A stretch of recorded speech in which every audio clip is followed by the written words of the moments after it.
an effort to increase the minimum wage is seeing some pushback from local businesses. And in sports, the Ohio men's basketball team looks to keep the momentum going tonight against Western Michigan. Newswatch starts right now.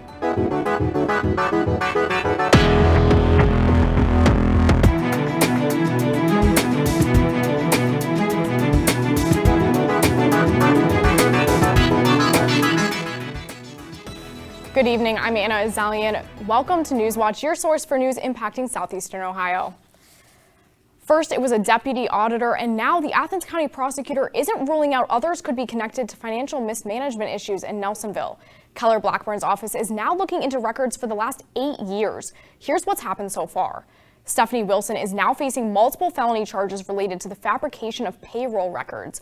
Wilson is accused of electronically transferring more than $40,000 to a personal account. She stepped down from her position with the city last Thursday. Her office had been raided the day before. The Athens County prosecutor says there are also irregularities in the way other Nelsonville employees do things.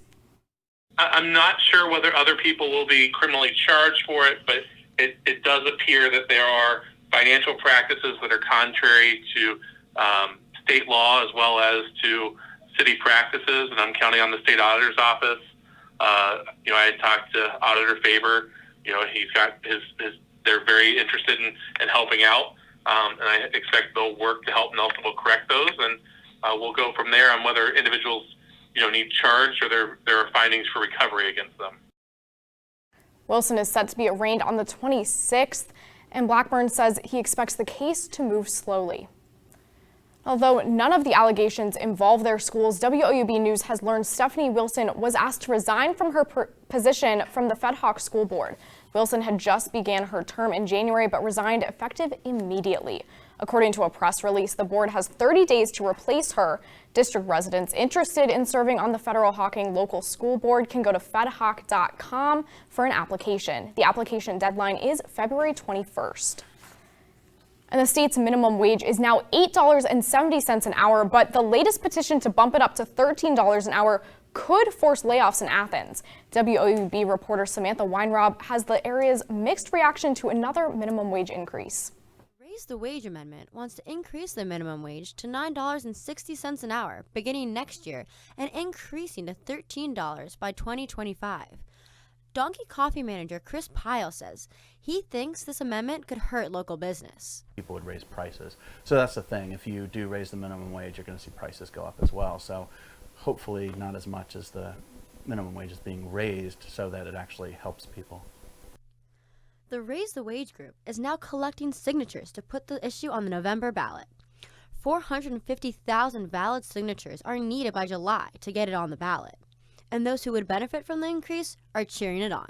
Like the minimum wage right now is really stressful because there is no really way to save. But that's why I think I would sign the petition. Recently, proposed bills have been discussed to eventually increase minimum wage to $15 an hour.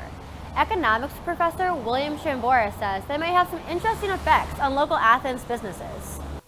They will have as few employees as it takes to run the business.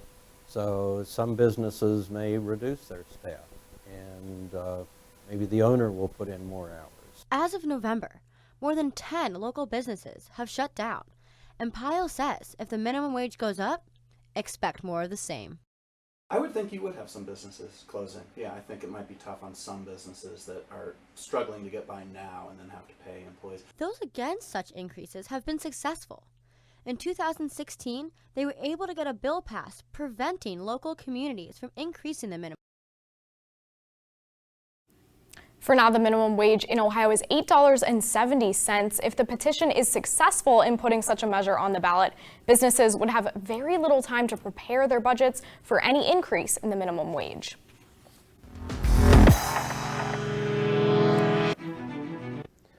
Welcome back. Hello, I'm your forecaster, Ben Byers. Here we can see within the middle area of toward the north, it's colder, and toward the south, it's warmer. As we can see here, we're in that middle area. We're not too cold, not too hot as we see further south. The satellite map for right now As we can see, it is pretty cloudy in our area, but it will clear up. The temperature map right now, as we can see, again, that area where we are, we're in that middle area. Toward the south, we can see all that colder air, while toward down further south, it gets warmer. In Athens right now, 39 degrees, cloudy, humidity 79%, and winds not fairly strong, so those shouldn't be that big of a deal. And yeah, Anna, it looks like we'll have to deal with some more rain and cloudy weather these coming days, but hopefully it'll clear up. Yeah, for sure, hopefully, and we'll stay tuned for your full weather later on to find out if it really does clear up. Thanks, Ben. And Ohio University is finishing up the hazing investigations this week that centered on 16 Greek and other organizations. Greek leaders here in Athens say the community will continue to be well served by fraternities and sororities here on campus. WOUB reporter Zenobia Chris tells us what's next for these organizations.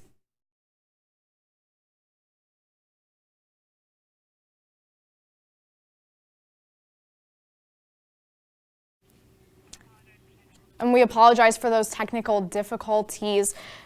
We do know that the reality is a lot of Greek organizations are values and service-based, and the university has not disclosed when the remaining investigations will be completed, and some of the organizations are facing more severe consequences than others. Some cases, those consequences have prolonged the investigations.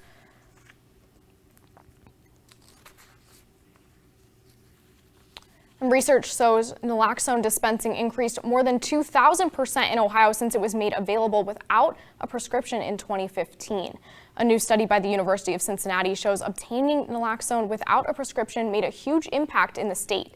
Naloxone reverses the effects of an opioid overdose by helping the person breathe again. Residents had to go through an order process to get the drug before the law passed.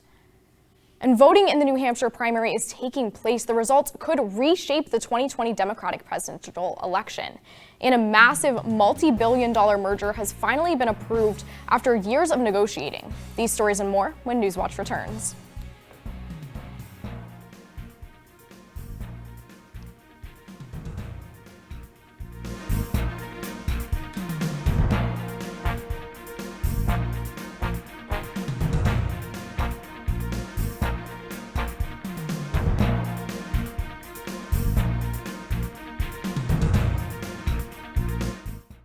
This is one of the most biodiverse places in the world, Florida.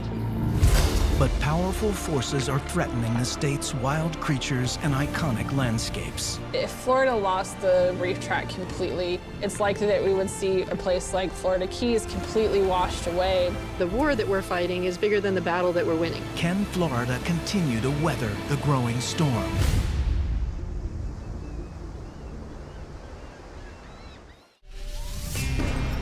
From the first student protests to the millions who took to the streets against Beijing's control.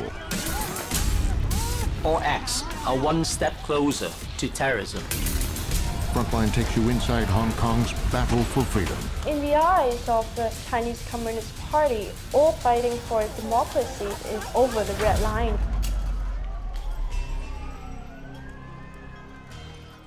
We believe in dinosaurs. We believe dinosaurs and man lived at the same time. This is a fossil created during Noah's flood. The whole point of this is to teach people that these biblical events were real history that actually happened.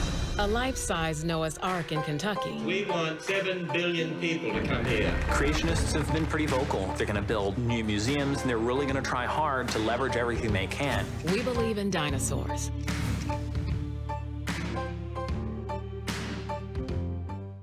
Dogs and people. The best duo in all of evolutionary history. But what is the origin of our connection? Are we going to do some work today?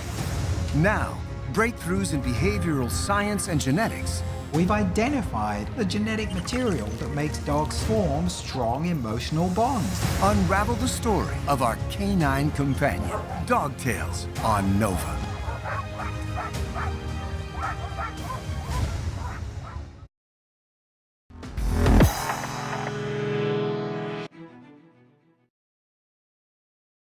upcoming primary here in Ohio. But after a cybersecurity initiative meeting at the State House yesterday, some say the biggest threat may be disinformation. A Board of Elections director who was at the summit says it would be very difficult to change someone's vote. He says he's concerned disinformation will convince Ohioans their vote isn't safe. But Ohio's Secretary of State added safety upgrades and says all counties are on track to complete them before the primary. In Athens County, the director of the Board of Elections says things are more secure than they've ever been. We took all of our tabulating equipment, our Secretary of State computer. We have all kind of equipment now that tests and constantly tests to see if someone is trying to get into any of our programs or anything. We have a secure room where everything like that's locked up now. Has to take 2 keys, one Democrat and one Republican, and you can't get in there without it. The Ohio primary is on March 17th. Votes are being cast right now in what could be a make or break primary contest in New Hampshire. Several Democratic candidates hope a strong performance tonight could provide a big boost for securing the nomination. Mary Maloney has a look at what the top candidates need to do tonight to keep their White House dreams alive. The first of many ballots cast in the 2020 New Hampshire primary, a contest that has the potential to reshape the Democratic race for president. Democrats here and across the country looking for clarity tonight, following the confusion of last week's Iowa caucuses, where technical issues led to a delay in reporting results for several days.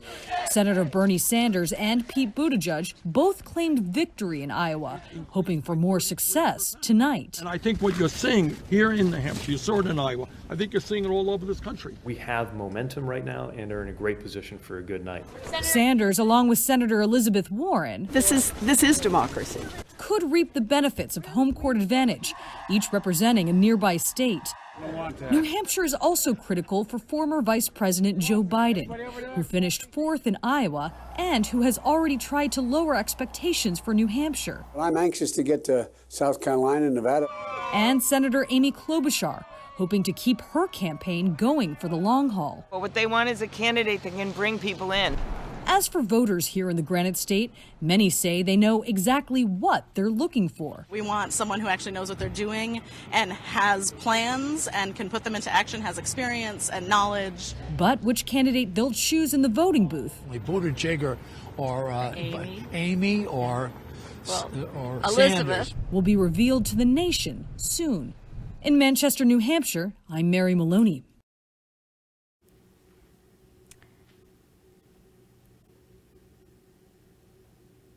And a federal judge ruled Monday that T-Mobile and Sprint, the nation's 3rd and 4th largest wireless carriers, will be allowed to merge.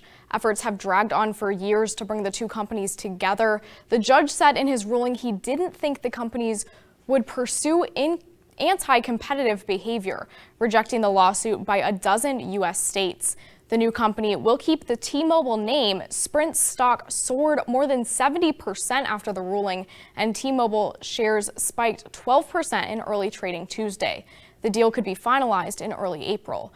The companies say the merger will employ 11,000 more full-time people than the standalone companies would have over the next 4 years. And cervical cancer could be eradicated in a few years. That story's still ahead. And coming up, we've had a lot of rain these past couple of days, but will things start to clear up, and will we finally see the sun? Find out next on my full weather forecast. But first, here's a look at stocks of local interest.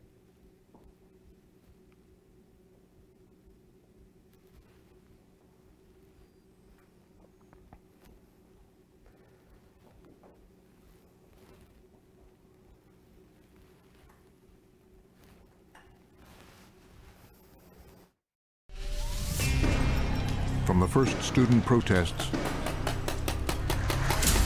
to the millions who took to the streets against Beijing's control.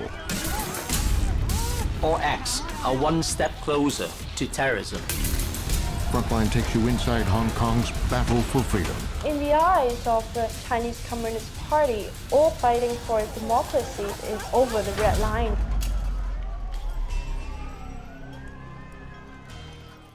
We believe in dinosaurs. We believe dinosaurs and man lived at the same time. This is a fossil created during Noah's flood. The whole point of this is to teach people that these biblical events were real history that actually happened. A life-size Noah's Ark in Kentucky. We want 7 billion people to come here. Creationists have been pretty vocal. They're going to build new museums, and they're really going to try hard to leverage everything they can. We believe in dinosaurs.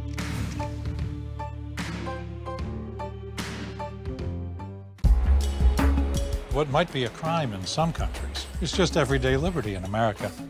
Free speech, free thought, free religion. Never tried before. If it were not for the press, people would not know what the government is up to. To be worked like a mule, to be a piece of property. How cruel is that? January 1st, you will be free. How does a constitution become more perfect?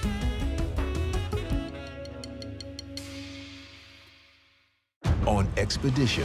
I've come to Borneo. That is beyond dramatic. Looking for caves that have never been explored before. We've got a huge drop. It's enormous. That is one of the hardest environments to navigate. We're on steep and treacherous terrain. Row, row, row! Oh, that is awesome. The river is flowing into a cave. I've never seen anything like that before in my entire life. Places like this force you to stop and think about the planet. Expedition. Tune in or stream Wednesday at 10/9 Central, only on PBS.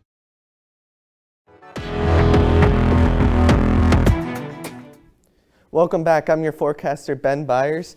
Take a look at the satellite for right now. As we can see, there's a little bit of clearing going on, but still mostly clouds for right now. For the big temperature map, 37 in Cambridge, 36 in Newark, 37 in New Lexington, 40 in Marietta, 39 in Athens, 41 in Ripley, and 39 in Jackson. And overall, very cloudy right now and very cold, except in a few areas that are in the 40s.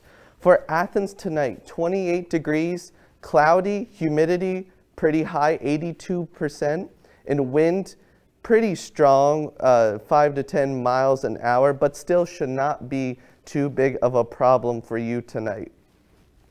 Hour by hour tonight, 8 p.m., 38 degrees and cloudy, 10 p.m., 36 degrees, and it will feel like 32 degrees, and at 12 a.m., 34 degrees and cold. So make sure if you head out tonight, make sure to wear a pretty big jacket, for it will be cold. Big temperature map tonight, 28 degrees in Cambridge, 27 in New Lexington, 27 in Newark, 30 in New Martinsville, 29 in Marietta, 28 in Athens, and 31 in Ripley. So overall, only a few areas we can see in the 30s, but for most of the area, it'll be in the high 20s. We are under a flash flood watch for Athens. It starts February 12th at 4 p.m. and ends February 13th at 10 a.m. Make sure to take caution and prepare for anything that could happen. Athens tomorrow, 39 degrees, chance of precipitation 90%, rain in the p.m. and wind, again, not too strong, so should not be that big of a problem for us tomorrow. The big temperature map, 38 degrees in Cambridge, 39 in New Lexington, 39 in Athens, 41 in Marietta, and 42 in Ripley. So again, only some areas will be in the 40s, but most will be in the high 30s. For the 7-day forecast ahead, 39 degrees on Wednesday, Thursday 40 degrees, Friday 25 degrees, and Saturday 42 degrees, Sunday 52 degrees, Monday and Tuesday 55 degrees. And as we can see on Wednesday, there will be a 90% chance of precipitation. Thursday, a smaller percentage of precipitation possible. And Sunday, 20% chance. Monday, again, 20% chance of rain. Tuesday, 50% chance. And as we can see, there are the lowest is Friday. And back to you, Anna. Thanks, Ben. Around 13,800 red new cases of invasive cervical cancer will be diagnosed in the U.S. this year alone. according to the American Cancer Society. But a new study suggests that particular cancer could be eradicated if efforts to stop it were stepped up. Mandy Gaither has more in today's Health Minute. Nearly 4,300 American women will die from cervical cancer this year, according to estimates from the American Cancer Society. But a new study published in the Lancet Public Health Journal suggests that cancer could be eliminated within 2 decades in the U.S. Researchers say scaling up cervical cancer screening coverage in the U.S. to 90% could expedite elimination of the disease and avert more than 1,400 cases a year. They say this would be the most effective way of speeding up the eradication of the disease compared to current levels of screening and human papillomavirus vaccination. HPV causes most cervical cancer cases, according to the World Health Organization. This analysis follows recent published studies which suggest just 1 dose of the HPV vaccine may be just as effective as 2 or 3 doses at preventing cancer-causing HPV, although multiple doses are still recommended. The Centers for Disease Control and Prevention currently recommends 2 doses of the HPV vaccine for boys and girls ages 11 and 12. Children who start the vaccine series on or after their 15th birthday need 3 shots over 6 months, according to the CDC. For today's Health Minute, I'm Mandy Gaither. Good evening, everybody. Coming up in sports, the girls' basketball playoffs are underway in Southeast Ohio. Catch some highlights of those games later on. And then right after the break, the Ohio men's basketball team looks for revenge over Western Michigan tonight at the Convo. Hear from Coach Jeff Bowles up next on Newswatch. And be sure to stay tuned to WOUB. Here's a look at what's coming up tonight on your public television station.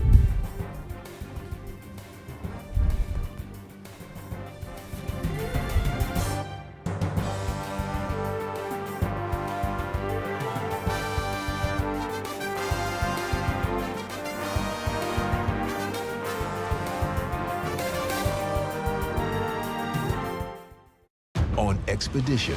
I've come to Borneo. That is beyond dramatic. Looking for caves that have never been explored before. We've got a huge drop. It's enormous. That is one of the hardest environments to navigate. We're on steep and treacherous terrain. Oh, that is awesome. The river is flowing into a cave. I've never seen anything like that before in my entire life. Places like this force you to stop and think about the planet. Expedition. Tune in or stream Wednesday at 10/9 Central, only on PBS. From PBS, explore our culture through stories of food, delicious, family, and tradition.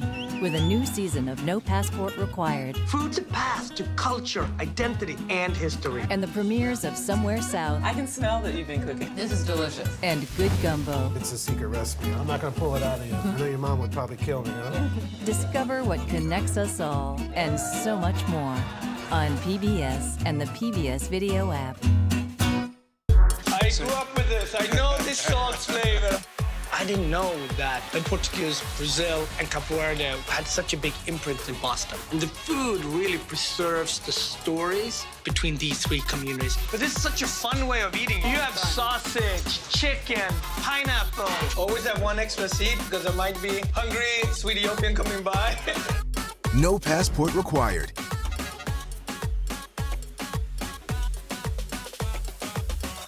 Dogs and people. The best duo in all of evolutionary history.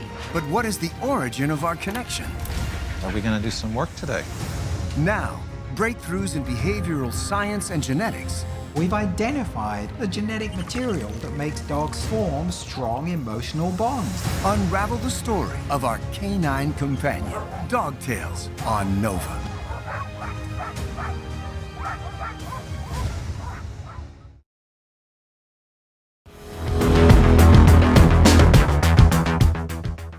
Welcome back, I'm Brian Kerp. After a lopsided victory over Miami on Saturday, the Ohio men's basketball team looks to keep things rolling tonight against Western Michigan. The Bobcats currently sit at 9th in the MAC and the Broncos are 8th. These teams met earlier in the season with Western Michigan taking a 77-65 victory all the way back in their MAC opener. Now the Bobcats have 10 more conference games under their belts. I think, we're healthier than we were then. You got 10 MAC games under their belt. so they kind of know what to expect, on the road, at home. I think we're playing with some confidence right now. Even though we're 3-7, obviously the Miami game really helped, but we've been right there in a lot of games. For the fourth straight week, an Ohio women's basketball player is MAC East Player of the Week. Erica Johnson picked up the honor this week. Johnson averaged 21 points in her 2 games, as well as 8.5 rebounds. She led Ohio with 22 points on Saturday against Kent State and added 20 last Wednesday against Eastern Michigan. The Bobcats will not be back in action until Saturday when they travel to Miami. They're currently on their much-needed bye week from conference play. Good for us. The amount of stress that's involved in every single game we play, it's just good to have a break. And they're gonna have Sunday and Monday off, and we're gonna do some skill work on Tuesday, and then we'll try to dial it back up and get ready for Miami starting on Wednesday. The OHSAA girls basketball playoffs are officially underway throughout the state. Last night, local teams began their quest for a state title. We start out in Division II, Megs in Athens, battling it out in Logan. Laura Mandrick from deep rattles at home. She scored her 1,300th career point in this one. Then Mandrick finds Cassie Federspiel inside for 2. 17th seeded Athens advances for the first time since 2015 with a 54-47 victory and will face Circleville on Thursday. Now to some Division III action in Jackson. Alexander facing Portsmouth, and this one was all Alexander. Marley Grinstead gets the friendly bounce off the rim and in for 3 of her 19 points. Alexander only gave up 9 points in the first half. In the second, Grinstead gets the pass from Jaden Mace and does the rest. Alexander wins 55-24 and will face Colgrove on Saturday. Keeping it in Division III, Federal Hawking in Lynchburg Clay playing at Valley High School. First half, Emily Beha sinks a triple from the corner. She finished with 15. Paige Tolson led with 16 as she gets a good old-fashioned three-point play in the second. Lady Lancers escape 52-47 and will face Eastern Brown on Saturday afternoon. The boys don't begin playoff action until next week, but there are still some big games tonight. Athens looks to clinch the TVC Ohio title tonight against Wellston in the Plains. Alexander will also be in action and will face Vinton County. Lastly, Federal Hawking, coming off a big win over Trimble on Friday, will travel to Eastern. Follow woub.org/heroes for coverage of all these games. So it's for sure going to be an exciting night of basketball. I'm Brian Kerp, and that's it for sports. Back to you, Anna. Thanks, Brian. And an old viral challenge is sweeping the internet once again, the broom challenge. It consists of making a broom stand up on its own and posting the video online. The broom challenge has been around since at least 2012. A viral tweet suggests NASA said that Monday was the only day the trick would work because of the Earth's gravitational pull. But the truth is, it can be done anytime and has nothing to do with gravitational pull on a given day. All you have to do is position the broom's bristles properly. Now let's take a final look at weather with Ben. Athens tonight, 28 degrees, cloudy, humidity pretty high, winds stronger than normal, 5 to 10 miles per hour, but should not be too big of a problem. And for our 7-day forecast for the week ahead, Wednesday 39 degrees, Thursday 40 degrees, Friday 25 degrees, Saturday 42 degrees, Sunday 42 degrees, Monday 52 degrees, and Tuesday 55 degrees, with Wednesday a 90% chance of precipitation. And back to you, Anna. Thanks, Ben. And that does it for our broadcast this evening. Thanks for watching. I'm Anna Azalian. Stay tuned for the PBS NewsHour coming up next. And remember, you can find the latest news anytime.